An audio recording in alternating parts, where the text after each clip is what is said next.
kunjungan saya ke Eropa ini adalah untuk memberitahu mereka yang merasa menjadi korban tahun 65, peristiwa tahun 65, yaitu orang-orang yang dulu sedang ada di luar negeri, yang umumnya karena ditugas belajarkan oleh pemerintahan Presiden Soekarno untuk belajar di berbagai negara di Eropa, di dunia barat, dalam berbagai keilmuan.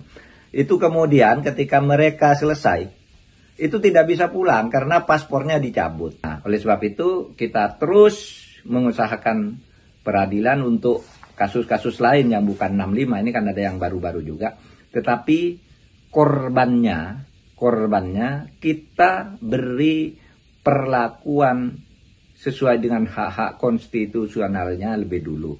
Kita tidak akan melupakan pelakunya. Pengadilan akan terus jalan. Jangan salah paham. Ini kan isunya seakan-akan, wah, pemerintah mau menghidupkan lagi komunis. Enggak. Tidak ada politik hukum baru terhadap komunisme di Indonesia. Sudah ada bahwa komunisme dan segala bentuk organisasinya itu dilarang di Indonesia.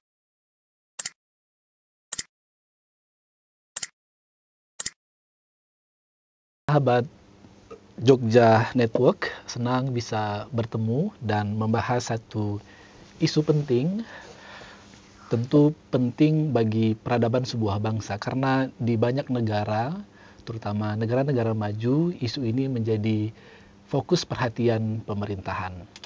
Isu ini adalah tentang pemulihan hak korban pelanggaran HAM yang berat di masa yang lalu. Kita tahu bersama bahwa pada tanggal 27 bulan Juni tahun 2023 yang lalu, Presiden Joko Widodo telah melakukan kick-off pemenuhan hak korban pelanggaran HAM yang berat di masa yang lalu. Oleh karena itu, kita ingin mengetahui sejauh mana komitmen atas pemenuhan hak-hak korban atau pemulihan hak korban pelanggaran HAM yang berat itu dilakukan oleh pemerintah. Telah hadir bersama kita hari ini Bapak Suparman Marzuki. Beliau adalah salah satu anggota tim PKP HAM, tim yang mendapatkan mandat untuk melakukan pemantauan, melakukan evaluasi, dan mendampingi kementerian dan lembaga negara tentang atau terkait dengan pemenuhan atau pemulihan hak korban pelanggaran HAM yang berat. Kita akan berdiskusi dengan Pak Suparman lebih jauh terkait dengan itu. Tetapi sebelum kita masuk lebih dalam, karena pada hari ini topik pembicaraan kita akan lebih dalam terkait dengan pemulihan hak korban ex-mahid atau ex-mahasiswa Indonesia yang berada di luar negeri. Terlebih dahulu akan ada dua pertanyaan pengantar Pak Suparman. Ya, untuk memberikan point of view atau pengantar awal tentang diskusi kita. Yaitu apa urgensi pemulihan hak korban pelanggaran HAM yang berat. Dan yang kedua, ini menjadi pertanyaan banyak orang, mengapa pemulihan mendahului peradilan. Pak Suparman mungkin bisa mulai dari pertanyaan yang pertama, apa urgensi, mungkin bisa dikaitkan dengan bagaimana negara lain melakukan itu. Baik, jadi dalam negara-negara atau pada negara-negara yang mengalami transisi demokrasi dari negara otoriter ke dari negara otoritarian ke demokrasi, selalu menyisakan problem kemanusiaan. Problem kemanusiaan itu terkait dengan pelanggaran berat hak asasi manusia yang dilakukan oleh rejim otoritarian itu. Nah, di semua negara, di Afrika, di Eropa Timur dan di Amerika Latin, termasuk Asia, transisi demokrasi dari otoritarian ke demokrasi itu selalu menuntut penyelesaian pelanggaran berat HAM agar sebuah bangsa itu bisa berjalan tegak, membangun bangsanya, membangun demokrasi tanpa meninggalkan hutang kemanusiaan masa lalu. Adalah tidak mungkin sebuah bangsa, sebuah negara, masyarakat berjalan membangun demokrasi di atas penderitaan, mendiamkan penderitaan anak-anak bangsa akibat penderitaan atau akibat dari tindakan pelanggaran berat HAM oleh penguasa masa lalu. Jadi urgensinya adalah untuk membangun kehidupan kemanusiaan yang adil dan beradab di masa depan tanpa ada menyisakan hutang kemanusiaan. Itu urgensinya. Dan negara lain melakukan ini.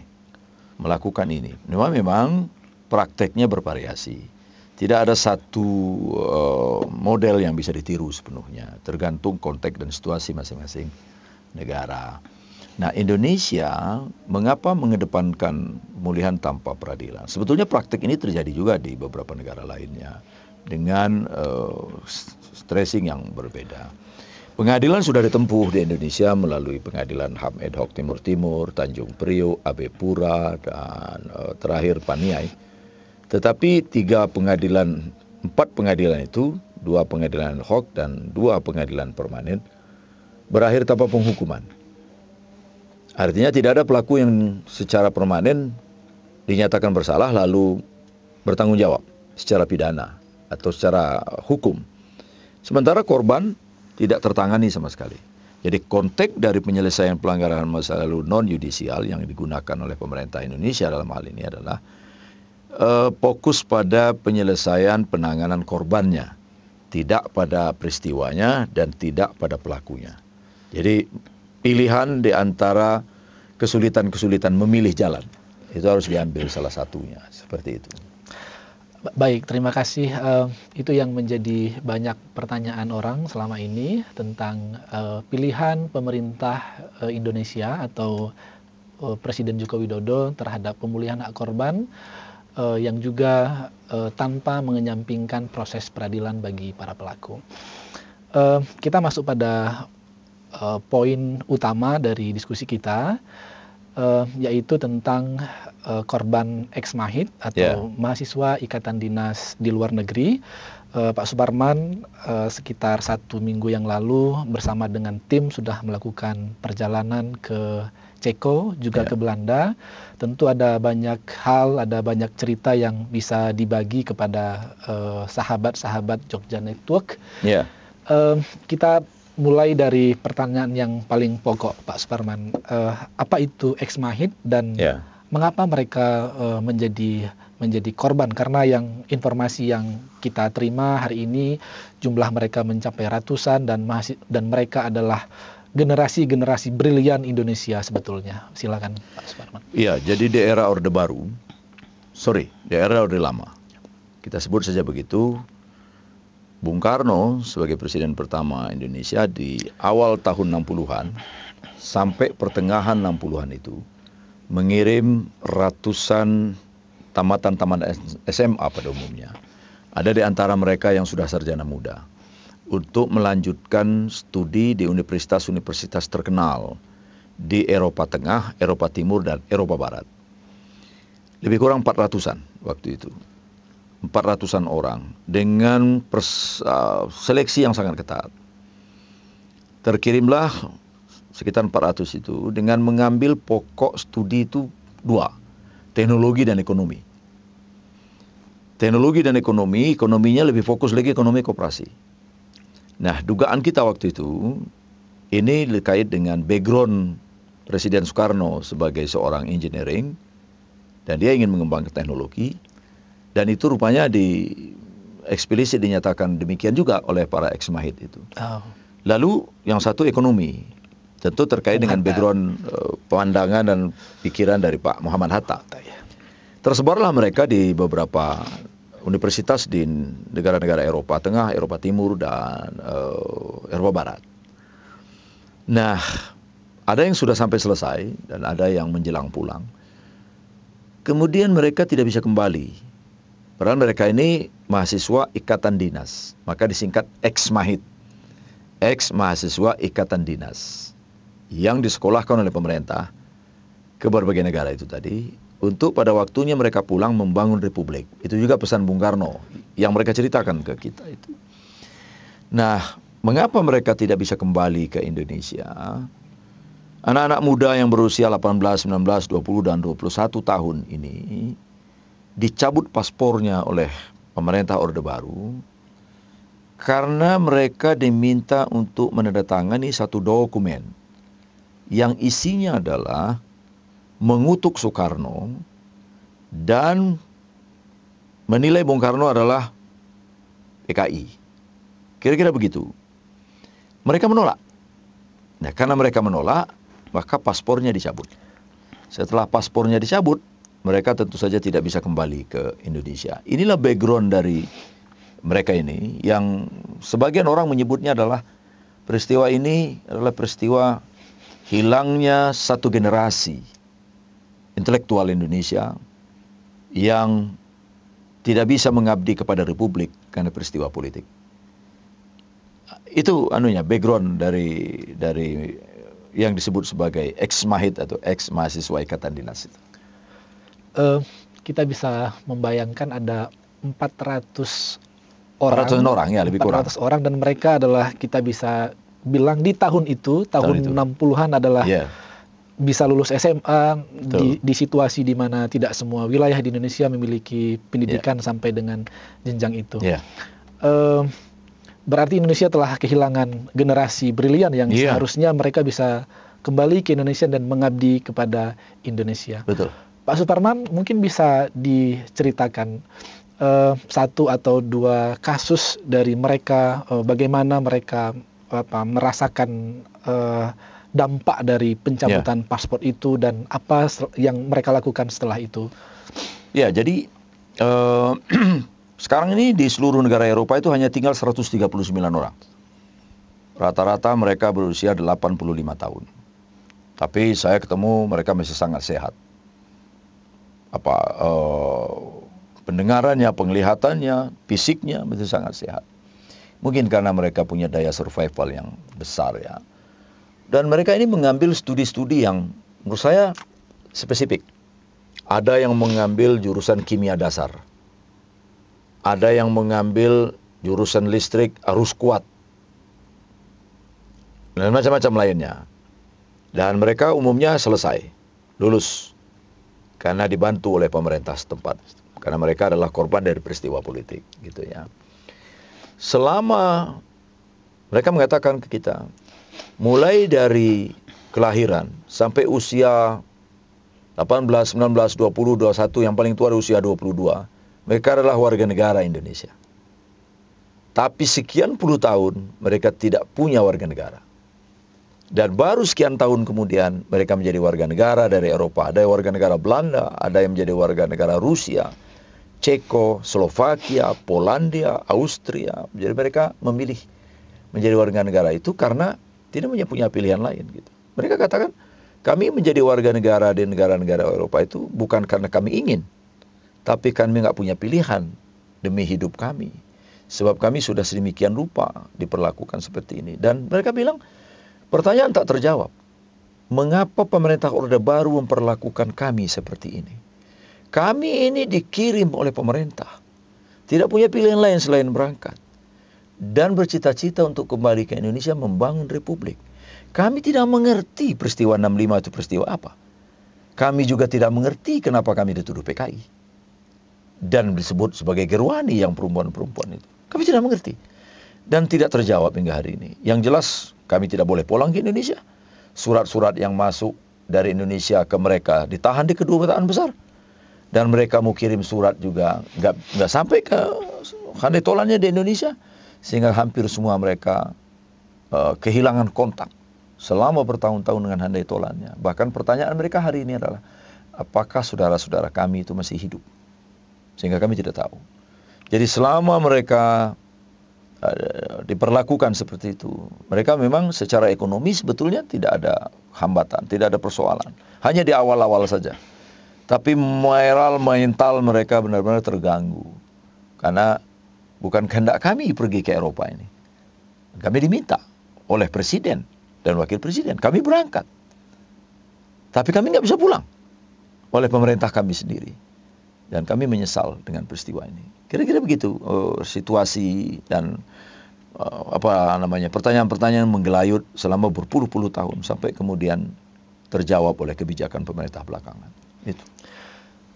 Kita lagi-lagi sahabat Jogja Network bisa membayangkan bagaimana seorang anak, kita bisa katakan anak-anak ya, umur 22 tahun paling tua. Paling tua 22 tahun. 22 tahun berada di luar negeri, lalu kehilangan keluarga negaraannya dan jauh dari keluarganya. Kalau kita bertemu dengan mereka atau melihat rekaman-rekaman mereka di TV, bahkan sampai hari ini saat mereka sudah berumur 85 tahun, 80 tahun lebih, menceritakan situasi itu masih sangat-sangat emosional. Yeah.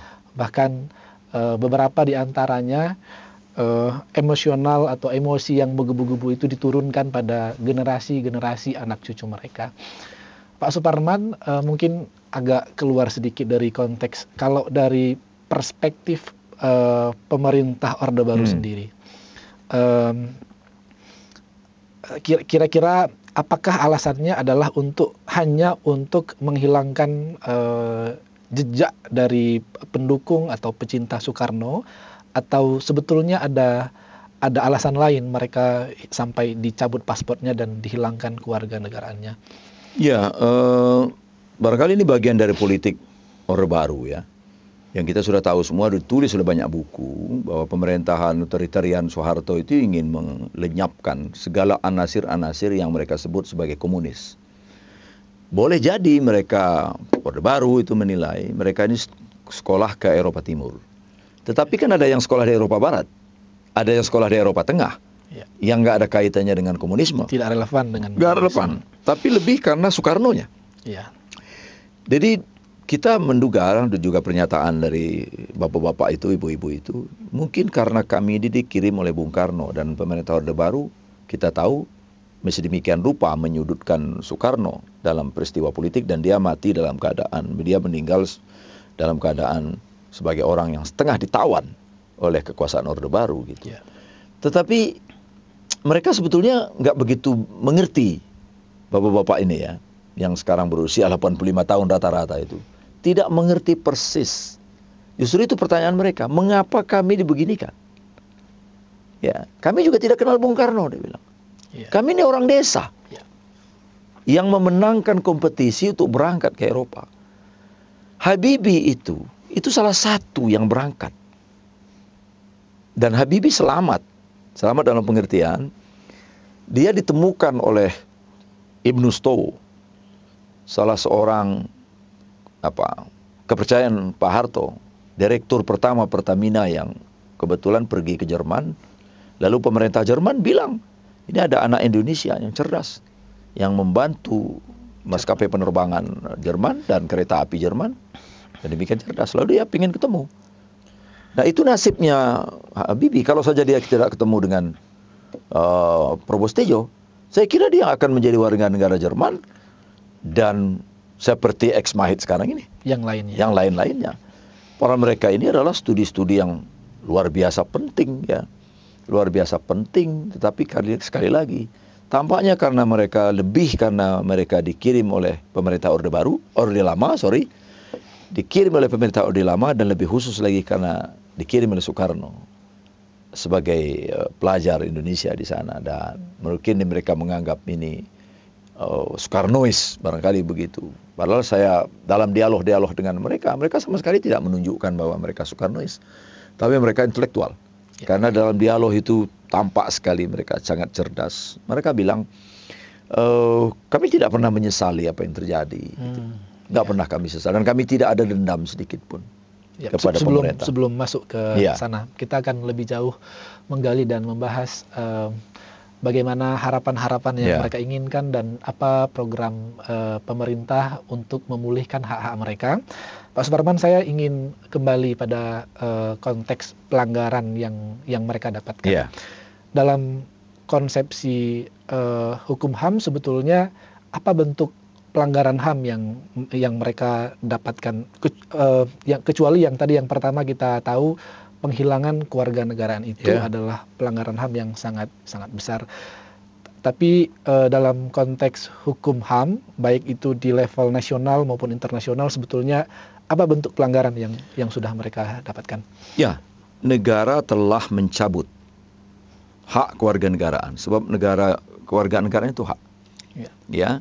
Dan hak mereka untuk mengembangkan kulturnya, hak mereka untuk ikut serta dalam pemerintahan, hak mereka untuk kembali ke negaranya gitu. Kan tidak boleh itu dalam prinsip internasional maupun nasional ya. Orang boleh pergi dan berhak untuk kembali. Gitu. Itu prinsip. Tapi mereka tidak boleh kembali ke negaranya sendiri, bahkan dicabut identitas kenegaraannya. Dan mereka terombang-ambing negara lain, ya, sebagai orang yang stateless, tidak punya status kewarganegaraan. Berarti menurut hukum internasional nggak boleh. Orang harus punya status kewarganegaraan, karena itu menyangkut hak-hak keperdataan orang. Dia berhak untuk mendapatkan identitas nasional, dia berhak mendapatkan tunjangan hidup, dia berhak mendapatkan fasilitas dari negara. Tapi dengan dicabut dan mereka nggak punya status kewarganegaraan, berarti mereka orang yang tidak punya kemungkinan untuk mendapatkan hak-hak apapun dari satu negara. Dengan bahkan tidak mendapatkan hak perlindungan dari negara kalau mereka terjadi apa-apa. Sebab proteksi terhadap warga negara itu harus dilakukan oleh negara terhadap warga negaranya dimanapun. Jadi mereka kehilangan itu. Bahkan dicabut masa depannya. Gitu. Mereka sempat mereka nggak punya harapan. Dan ya kita bisa mengimajinasikannya lah ya. Anak semuda itu. Bahkan ada yang sampai di Ceko, di Belanda itu tanggal 28 September 65. Tanggal 30 meletus. Meletus G30 SPKI. Sekolah saja belum masuk, dia bilang. Saya sudah terdaftar di sebuah universitas. Proses baru nyampe, mau cari kos, kira-kira begitu. Tiba-tiba ada peristiwa itu dan mereka dipanggil ke kedutaan. Ada yang datang, ada yang enggak. Yang datang bilang, kamu harus menandatangani dokumen ini. Yang kami tidak mengerti, kami tidak mau. Nah, ada yang datang, ada yang enggak. Yang enggak datang ini karena sudah dapat informasi. Apa yang diminta oleh kedutaan besar? Kita diminta untuk menandatangani dokumen yang isinya ini. Ya sudah, kalau gitu nggak perlu datang. Dan mereka selamat atau mereka juga dicabut? Dicabut. Semua juga. Yang datang maupun yang tidak datang itu dicabut. Sahabat Jogja Network, kita sudah mendengar tadi bagaimana mereka menjadi korban pelanggaran HAM, apa yang mereka rasakan dan bentuk pelanggaran apa saja yang mereka dapatkan. Meskipun tadi Pak Suparman sudah sampaikan bahwa sekalipun bentuk pelanggaran yang mereka dapatkan adalah pencabutan hak kewarganegaraan atau pencabutan atas kewarganegaraan, tetapi kemudian itu berimplikasi pada banyak sekali hak untuk mendapatkan kesejahteraan, hak untuk mendapatkan pekerjaan, hak untuk berkeluarga, hak untuk mengembangkan budaya dan lain sebagainya. Pak Suparman, kita coba masuk pada hal yang lebih detail lagi tentang program pemerintah, konteksnya adalah dalam memulihkan hak-hak ex-Mahit ini. Pak Suparman bisa cerita apa yang kemarin dilakukan di Ceko dan di Belanda dan bagaimana mereka merespon itu. Baik. Untuk ex-Mahit, ex-mahasiswa Ikatan Dinas ini, pilihannya memang diserahkan sepenuhnya kepada mereka, kepada para korban maupun ahli warisnya. Nah, yang ditawarkan oleh pemerintah atau yang disampaikan oleh pemerintah adalah apakah mereka mau kembali menjadi warga negara Indonesia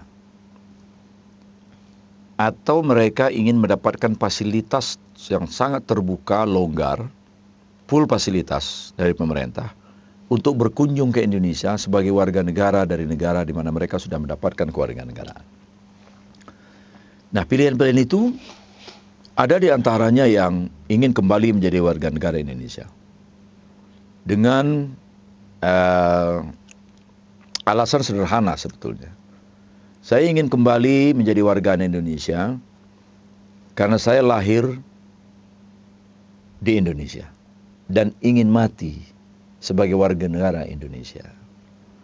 Ada juga yang ingin mengajukan dui kewarganegaraan. Tetapi undang-undang kewarganegaraan kita tidak membolehkan kedui kewarganegaraan. Kalau mereka mau menjadi warga negara Indonesia kembali, mereka akan kehilangan berbagai macam tunjangan dari negara mereka berada sekarang.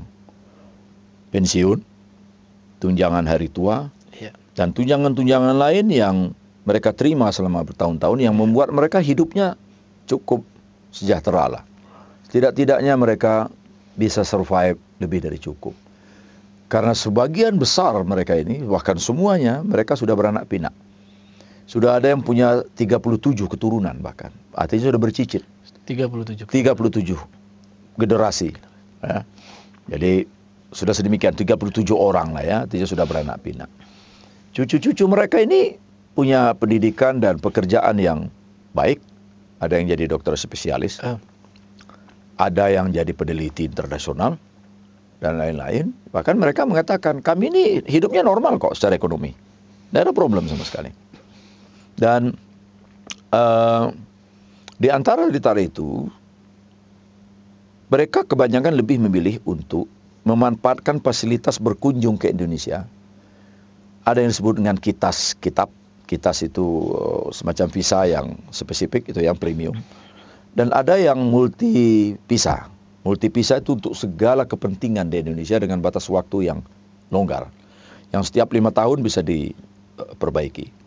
Nah, sampai 2 hari yang lalu, sudah ada 15 orang dari jumlah yang ditemui yang sudah mengajukan permohonan untuk mendapatkan kitab, kitas, dan multiple visa namanya.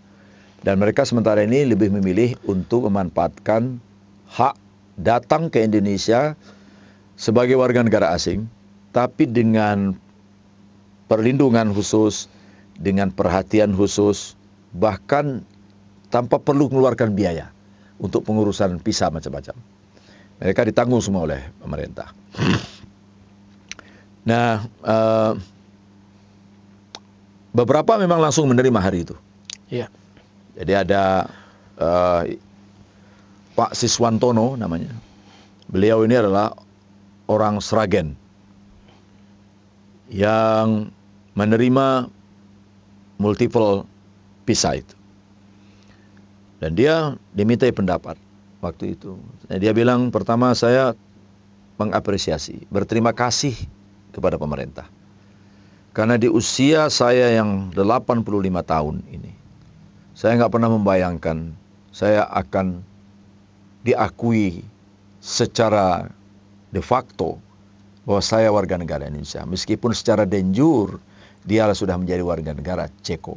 Dan dia adalah korban. Dan dia adalah korban. Dia merasa, karena luar biasanya mereka ini bahasa Indonesianya sempurna. Iya. Mereka masih bahasa Indonesia standar. Tidak ada yang hilang sedikit pun, bahkan bisa diidentifikasi asal daerahnya karena medok. Iya, iya.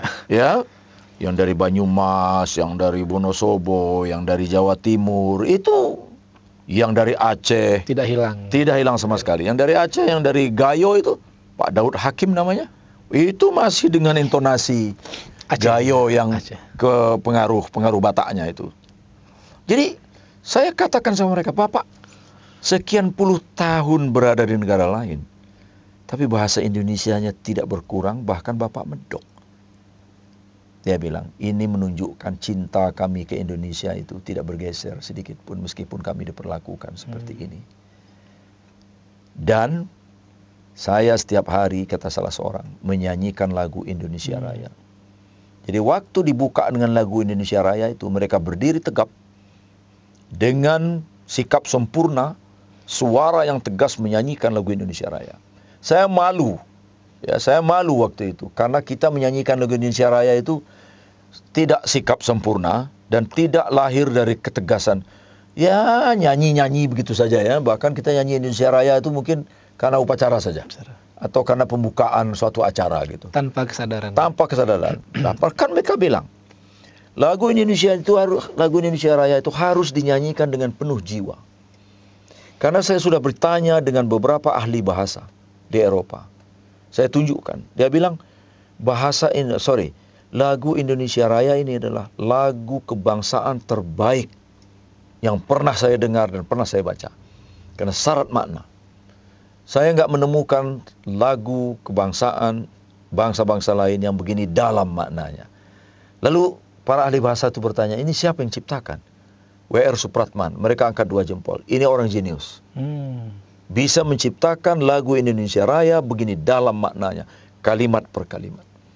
Saya sendiri baru tahu. Ternyata Indonesia Raya kita itu lagu kebangsaan yang begitu hebat sebenarnya. Ini belum pernah saya dengar dari ahli-ahli Indonesia bahwa lagu Indonesia Raya kita itu begitu dalam bagi sebuah bangsa gitu. Dan kita menyanyikannya dengan sikap selelean, tidak bersungguh-sungguh, ya kan? Bahkan kita masang bendera 17 Agustus itu miring-miring, ya kan? Nggak jelas, bahkan ada yang kebalik, putih merah gitu kan. Jadi sama sekali nggak menunjukkan jiwa keindonesiaan kita yang dalam gitu loh. Saya malu dengan bapak-bapak itu. Tegap lah menyanyikan lagu Indonesia Raya itu dengan suara yang lantang gitu. Bahkan di antara mereka itu menangis karena terharu dengan lagu itu. Saya ingin mendalami poin itu sedikit, Pak Suparman. Bagaimana mungkin seorang yang berada di luar negeri, besar di luar negeri dengan budaya yang berbeda dan diperlakukan dengan tidak adil oleh pemerintah, dicap sebagai PKI bahkan tanpa melalui proses peradilan yang fair begitu, tapi tetap memiliki jiwa nasionalisme yang itu jarang sekali ditemukan di Indonesia. Ada cerita mungkin yang bisa dibagi? Ya, jadi mereka ini umumnya menikah dengan warga negara di negara mereka berada. Yang di Ceko nikah dengan perempuan Ceko, yang di Slovakia nikah dengan perempuan Slovakia, Rusia, dan seterusnya. Mereka begitu. Mereka ini adalah orang-orang cerdas. Orang-orang cerdas yang genuine berpikirnya, gitu ya. Tetapi memang fenomena umum ya. Mungkin karena mereka justru berada di tengah-tengah mayoritas bangsa lain, memupuk justru mereka menampilkan atau menunjukkan kecintaannya pada negaranya sendiri. Beda halnya kita yang day to day hanya berada di Indonesia, lalu mengalami imunitas terhadap bangsanya sendiri. Mereka ini justru karena jauh dari Indonesia, dan mereka terus memantau Indonesia melalui berita-berita. Mereka tahu semua apa yang terjadi, perkembangan-perkembangan itu. Jadi mungkin karena mereka jadi kelompok minoritas di negara orang lain, justru cintanya kepada Indonesia itu muncul. Sebenarnya kita bisa rasakan ya, nggak usah lama-lama kita ke negara lain. Seminggu, 2 minggu aja kita di negara lain. Kita sebetulnya diam-diam nggak betah. Kita ingin kembali ke Republik ini. Ada kultur yang berbeda, ada situasi yang berbeda, yang nggak kita bisa dapatkan, ditemukan di negara lain. Jadi tidak membuat melunturkan kultur mereka yang hidup 20 tahun, 21 tahun di Indonesia, kemudian lebih dari separuh usianya berada di negara lain, tapi tidak melunturkan identitas nasionalnya sebagai bangsa Indonesia. Seperti Pak Siswantono. Saya ingin pulang ke Indonesia. Apa rencana Bapak ke Indonesia? Saya ingin meninggal di Indonesia dan dikubur sebagai anak Indonesia yang lahir di Indonesia. Cuma pertanyaan saya adalah, saya sudah nggak tahu handai tolan saya di mana. Kuburan Bapak Ibu saya juga tidak tahu di mana. Saya butuh pendamping karena anak-anak saya tidak membolehkan saya untuk pergi sendirian, apalagi terbang jarak jauh. Diizinkan apa tidak? 1 atau lebih cucu saya ini untuk bersama saya hidup di Indonesia sampai ajal menjemput saya. Dan itu dijawab oleh pemerintah, silahkan. Karena itu warismu. Berhak untuk mendapatkan perlakuan yang sama dengan apa yang diterima oleh korban. Jadi mereka bisa dapat kitas, bisa mendapat multiple visa dan seterusnya untuk mendampingi. Jadi begitu anunya ya. Kembali ke pertanyaan Despan tadi, saya kira karena itu. Justru kekuatan kulturalnya sebagai orang Indonesia itu malah terpupuk tajam karena justru mereka menjadi minoriti di negara orang lain. Dan menggelayut pertanyaan tak pernah terjawab, mengapa kami dibeginikan oleh sebagai orang Indonesia yang berangkat bukan karena kehendak kami, tapi karena diminta oleh negara untuk sekolah, dan kami ingin kembali mengabdi. Bahkan ada salah seorang di antara mereka yang kemudian jadi pengusaha di sana. Dia secara eksplisit mohon maaf kepada rakyat Indonesia. Kami telah disekolahkan oleh pemerintah Indonesia. dan itu uang dari rakyat Indonesia. Tapi kami tidak bisa mengabdikan ilmu kami di Indonesia. Mereka minta maaf. Menurut saya itu satu ungkapan yang menunjukkan kebesaran jiwanya. Dan mereka tanpa dendam, tanpa ekspresi sama sekali gitu ya. Menarik, luar biasa pengalaman saya. Saya mengalami pengalaman spiritualitas yang besar, pergi bertemu dengan mereka di Eropa itu. Salah satu yang ditawarkan oleh pemerintah, Pak Suparman, adalah pilihan untuk kembali menjadi warga negara Indonesia. Ya. Ya, pertanyaan yang cukup menarik barangkali, adakah dari 130 orang itu yang tertarik untuk menjadi warga negara Indonesia kembali, atau mereka punya pilihan lain? Sebenarnya mereka seluruhnya itu ingin kembali menjadi warga Indonesia. Tapi menyampaikan, boleh nggak kami dui kewarganegaraan? Ya. Karena mereka tidak bisa melepas kewarganegaraan mereka sekarang. Ini lebih karena fasilitas sebagai orang tua. Ya.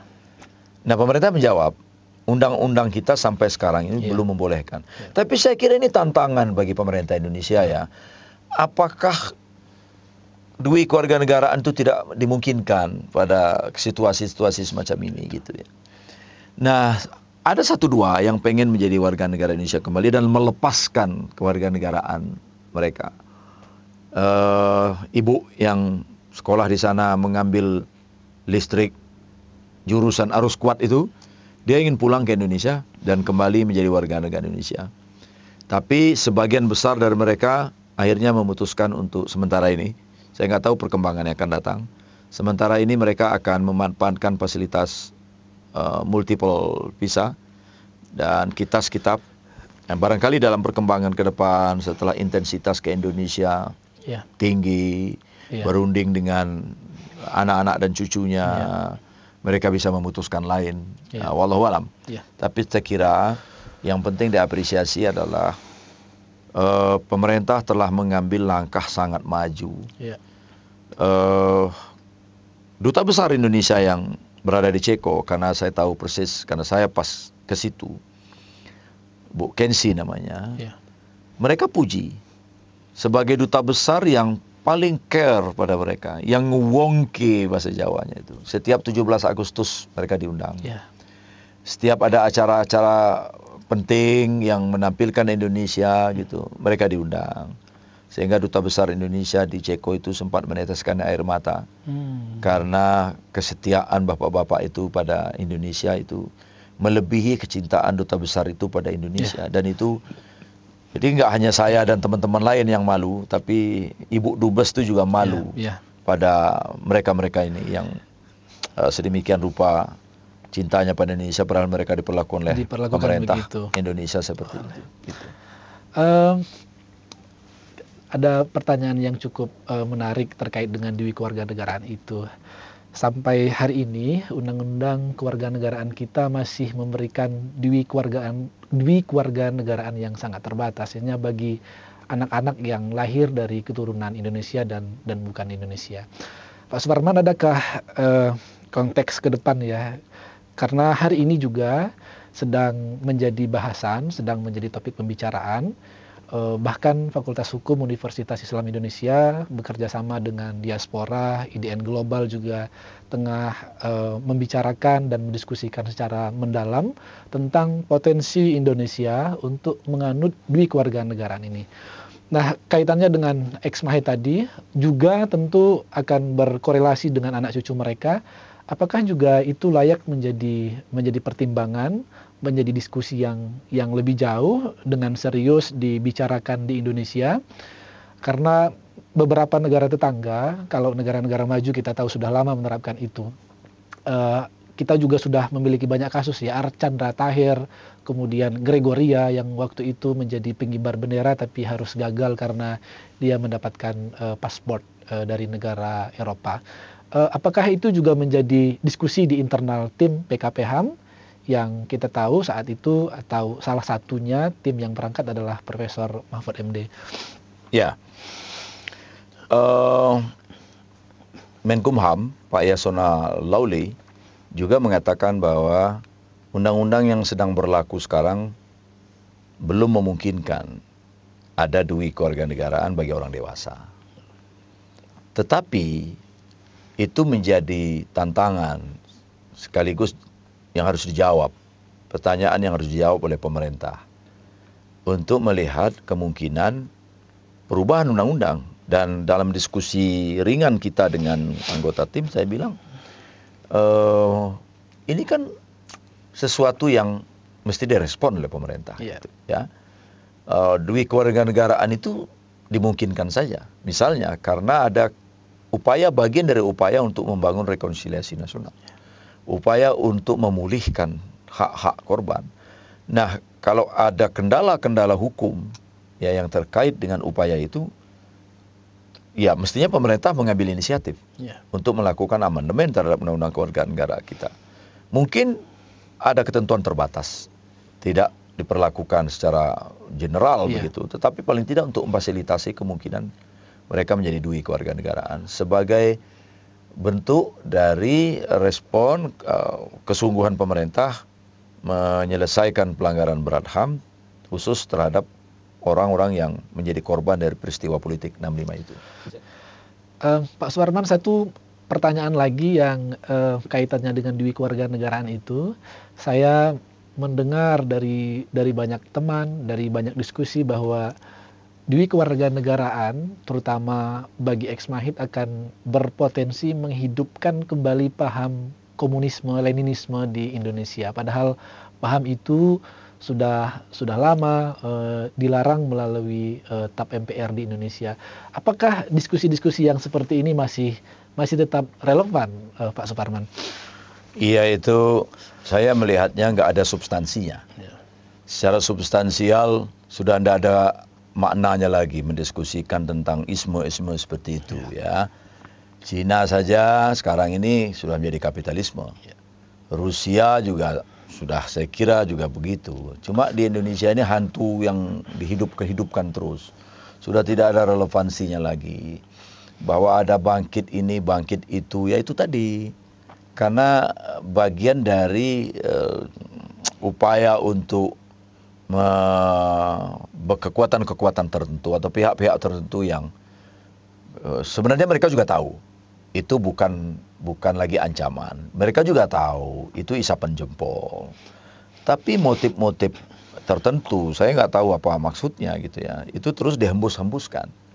Jadi menurut saya pemerintah harus berani mengambil keputusan, mengambil langkah. Menurut saya ini pemerintah sudah berani loh. Jadi naikkan lagi tensi keberaniannya. Karena kalau tidak, kita akan terus-menerus diliputi oleh asumsi-asumsi, anggapan-anggapan yang hanya akan membuat bangsa ini tidak maju, tidak berkembang.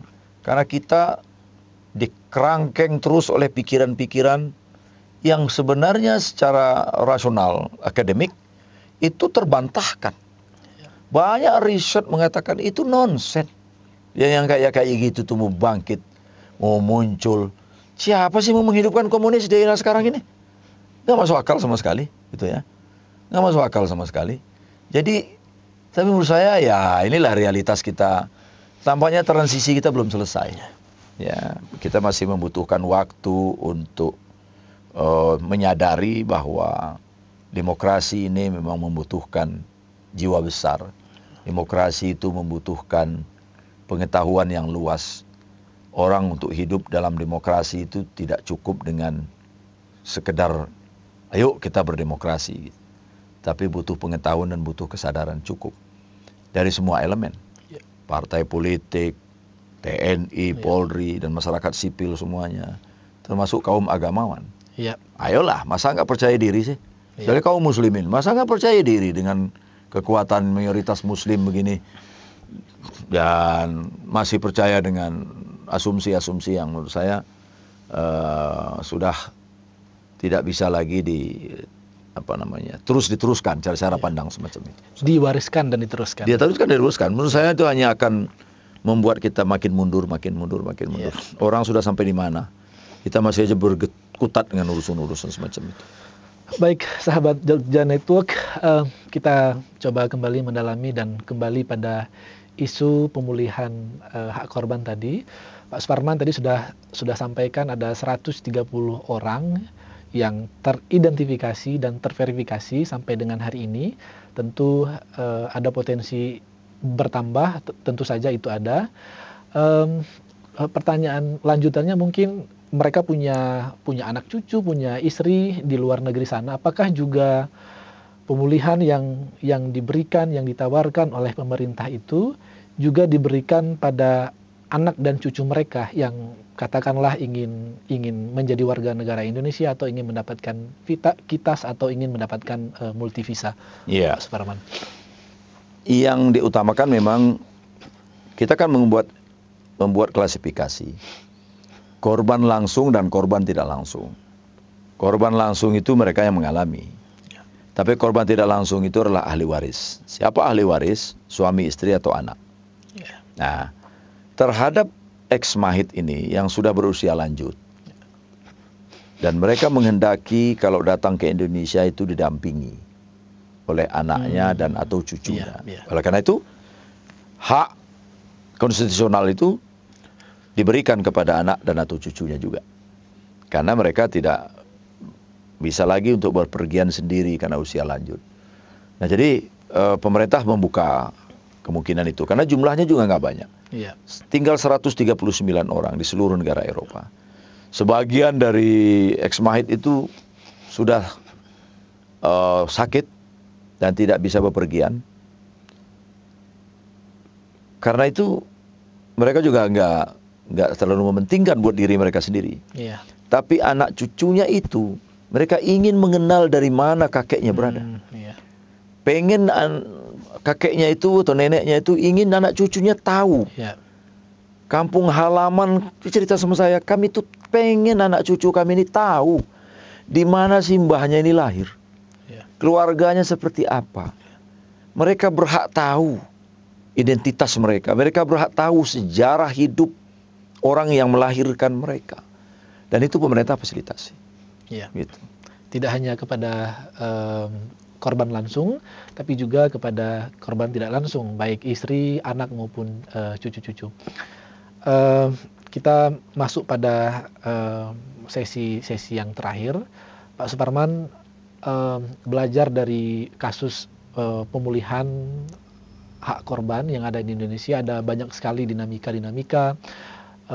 Ada korban yang karena terbatas informasi atau terbatas pengetahuan atau justru karena pilihannya beberapa menolak program yang ditawarkan oleh pemerintah. Apakah dinamika yang serupa juga terjadi di ex-mahid dan bagaimana anggota PKPHAM yang berangkat termasuk juga Pak Mahfud untuk mengatasi dan merespon itu? Kalau di ex-mahid, Ya. hampir tidak ada resistensi terhadap program pemerintah. Mereka menerima, mengapresiasi. Hanya saja tentu ada pertanyaan-pertanyaan kritis. Apakah tidak ada pengadilan? Ya. Sebagaimana juga pertanyaan dan gugatan dari korban yang ada di dalam negeri. Ya. Kita melihat itu wajar dan Pak Mahfud menjelaskannya dengan baik. Bahwa pengadilan itu tidak mungkin dibatalkan oleh pemerintah. Sebab itu perintah Undang-Undang nomor 26 tahun 2000. Ya. Jadi itu tidak mungkin. Ya. Dan penyelesaian non-yudisial itu tidak menegasikan proses legalnya, proses pengadilannya. Pertanyaan ini juga muncul, tapi dijelaskan. Dan sekali lagi bahwa dinamika itu ada. Tapi secara keseluruhan, mereka lebih melihatnya ini dalam kerangka berpikir yang positif ya. Mereka terima program itu, tapi bahwa ada pertanyaan tentang apakah ada proses pengadilan muncul, Ya. tapi tidak dituntut. Ya. Mereka tidak menuntut terlalu jauh, tetapi memberikan semacam pandangan kritis saja Ya. bahwa adalah baik kalau upaya non-yudisial ini juga diikuti, disertai dengan penyelesaian yudisial. Sebagaimana juga gugatan dan harapan korban di Indonesia yang jumlahnya juga banyak dan beragam. Wajar sekali pandangan-pandangan itu. Dan kita juga sebagai anggota tim mengetahui bahwa upaya yudisial itu tidak terhapuskan oleh sistem penanganan non yudisial karena itu perintah undang-undang, nggak bisa dibatalkan. Pertanyaan yang terakhir, Pak Suparman, kita tahu bahwa di Indonesia ada banyak tantangan-tantangan, terutama kaitannya dengan syarat-syarat administratif. Bagaimana tim PKPHAM memastikan agar proses mereka untuk, katakanlah jika ada nanti kembali menjadi warga negara Indonesia atau mendapatkan kitas atau mendapatkan multivisa, itu tidak terhambat oleh syarat-syarat administratif yang itu nanti tentu saja akan melibatkan banyak sekali birokrasi-birokrasi, baik yang ada di Kementerian Luar Negeri maupun ada di Kementerian Hukum dan HAM. Bagaimana tim PKPHAM mendampingi dan melakukan evaluasi, melakukan monitoring terhadap proses itu? Ya, itu pertanyaan dan kekhawatiran dari Exmahit, termasuk juga kekhawatiran tim. Tapi sudah dijawab oleh Menko Polhukam dan Menkumham sebagai representasi pemerintah. Pertama, mereka dikecualikan dari syarat-syarat yang rumit. Ya, itu bagian dari affirmative action. Affirmative action itu artinya menghilangkan sedemikian rupa persyaratan-persyaratan itu demi mereka memudahkan. Bahkan pembiayaan pun tidak dipungut. Tim PKPHAM yang salah satunya melakukan pemantauan dan pengawasan, karena pintu masuk mereka untuk memulai proses itu lewat PKPHAM. Jadi diverifikasi dulu oleh PKPHAM, baru kita teruskan kepada kementerian. Kementerian mana? Kementerian Luar Negeri dan Kementerian Hukum HAM. Jadi kita tahu sejak awal. Nanti akan ada report dari mereka jika ada kesulitan dalam proses administrasi sampai kemudian mereka berasal di Indonesia dan mungkin juga kembali ke negaranya. Dengan harapan proses ini secara perlahan menjadi administrasi yang berlangsung tanpa perlu lagi ada verifikasi rumit sebagaimana yang terjadi pada kebanyakan orang lah. Karena masuk Indonesia itu kan kadang-kadang secara umum yang mudah disulitin, yang sulit dipersulit. Nah itu mudah-mudahan tidak terjadi seperti itu. Ya. Baik, terima kasih banyak Pak Suparman Marzuki sudah berbagi banyak hal dengan Jogja Network.